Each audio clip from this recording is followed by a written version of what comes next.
Welcome to Tabletop Worms, where we talk about whatever we want, whenever we want, usually tabletop games, drag, video games, dogs. Hey, what were we talking about again?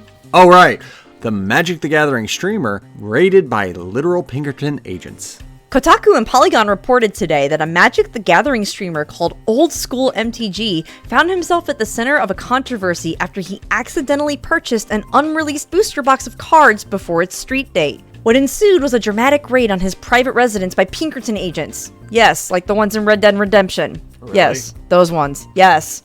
On behalf of Wizards of the Coast, the company behind Magic the Gathering. Pinkerton, originally founded as a private detective agency in Chicago, gained notoriety in American history as effective strikebreakers against unions and organized labor back in 1850. However, with the advent of public police forces in most cities, Pinkerton was forced to diversify its operations. In this case, it seems they have taken on the task of recovering what they believe to be stolen Magic the Gathering cards.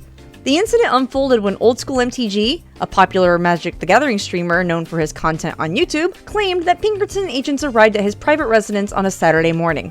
Old School MTG stated in a video about the raid that his dog started barking at something, and when his wife answered the door, she was confronted by Pinkerton agents who were there to recover the supposedly stolen product for wotc, which was the March of the Machine Aftermath set, an upcoming 50-card supplement to the March of the Machine expansion set to release on May 12th this year. Old School MTG explained in his video that he had intended to purchase the publicly available March of the Machine expansion set, but somehow received the supposedly unreleased Aftermath set instead. He did not believe anyone involved had intentionally broken the street date. He speculated that the confusion may have arisen due to the similarity in names between the two sets, March of the Machine and March of the Machine Aftermath, and that somewhere along the supply chain someone had made an error. Old School MTG also mentioned that his card dealer was more familiar with other trading card games like Pokemon and Yu-Gi-Oh! And may have sold the March of the Machine Aftermath set thinking it was a collector's edition. A spokesperson for wotc confirmed over an email that an investigator had been sent as a part of their investigation for, quote, the unauthorized distribution and disclosure of embargoed products. Old School MTG also stated in his video that the agents asked him to call wotc to clear up the incident, and he complied. He mentioned that the wotc representative that he spoke with was apologetic about the situation and the heavy-handed approach taken by the Pinkerton agents. Old School MTG also mentioned that the wotc representative assured him that they would compensate him for the confiscated product by sending him some other Magic the Gathering product. However, the Pinkerton employees were reportedly less friendly.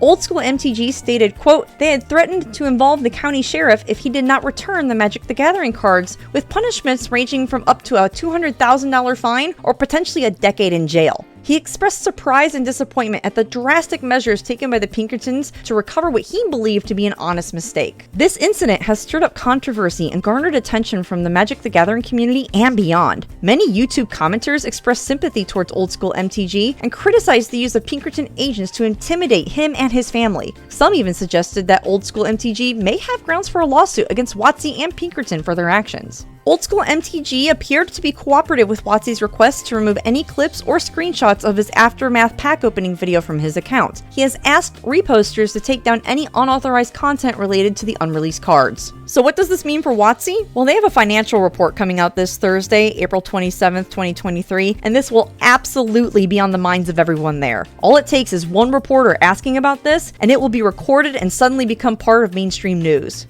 All of this is so soon after the OGL debacle that made a lot of us D&D fans shy away from the brand and look at greener pastures. And we thought that was bad.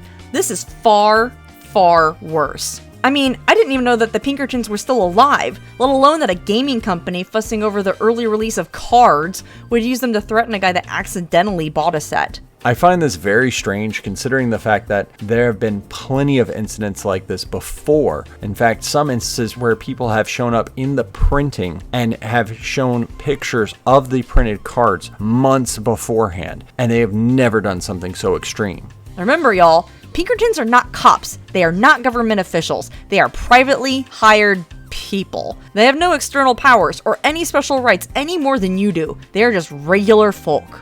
Let us know what you think of this situation in the comments, or if you'd like us to cover more things like this. Thank you for listening, don't forget to like and subscribe, and may the rest of your day be fabulous and fierce.